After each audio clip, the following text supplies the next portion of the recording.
take it away with the Red Hat Boys in blue. Which I got this one down. Okay, good.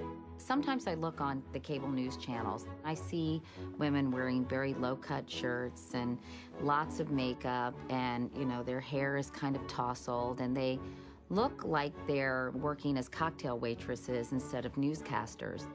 It's just a very mixed message. Folks, we're going to play a game. I'm going to show you a photo of a woman. You have to guess whether she is a professional newscaster or a Hooters waitress. Are you ready? Here we go. The local news anchorships look like, you know, somebody's grandfather and his second wife. Television's a very visual medium, obviously, and it's kind of how do you walk the fine line of looking pleasing and attractive, but also looking professional.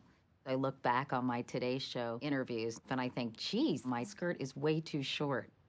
I sometimes worry that I started this thing with my legs and everything, that I have sort of started this trend of trying to look, you know, I don't know.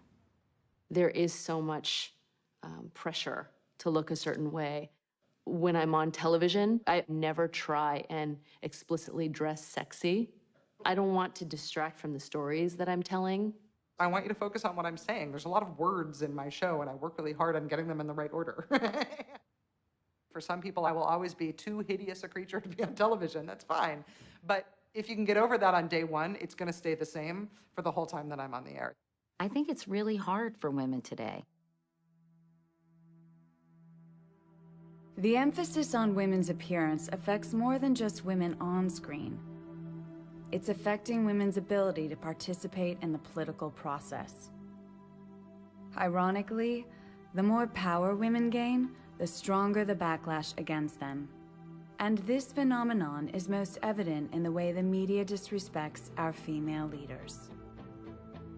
She's irresistibly cute, let's put it that way. In the way she presents herself, obviously she's attractive and all that. Sarah Palin looks really hot in that hat. She just said that she doesn't know how cars work. Oh, that's crazy. Have you seen the hat on her? Both you and Sarah Palin are good-looking women. I mean, you're attractive, young, relatively young women. Kagan he's going to put on the U.S. Supreme Court. Isn't there such a thing about the aesthetics of the appointee? Let's put it to you this way. She's not the type of face you'd want to see on a $5 bill. I think I'm going to send Sotomayor and her club a bunch of vacuum cleaners to help them clean up after their meetings. Cynthia McKinney, the former congresswoman from Georgia, was another angry black woman. Look at these ugly skanks who make up the female leadership of the Democratic Party. Do you know that ugly hag, Madeleine Albright? Remember her? A psycho. She was the Secretary of State under Clinton. Remember, like a fat moron. And now we have the Wicked Witch of the West, you know, Nancy Pelosi. I think if Speaker Pelosi were still capable of human facial expression, we'd see she'd be embarrassed. Nancy Pelosi, get another facelift, lady.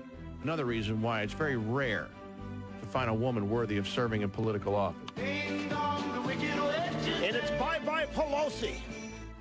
And Hillary Rotten Clinton, her thighness, is no better than Dumbo with the big ears. When she raises her voice, and when a lot of women do, you know, it's as I say, it reaches a point where every husband in America has heard it one time or another. You get a woman in the Oval Office, most powerful person in the world, what's the downside? You mean besides the PMS and the mood swings?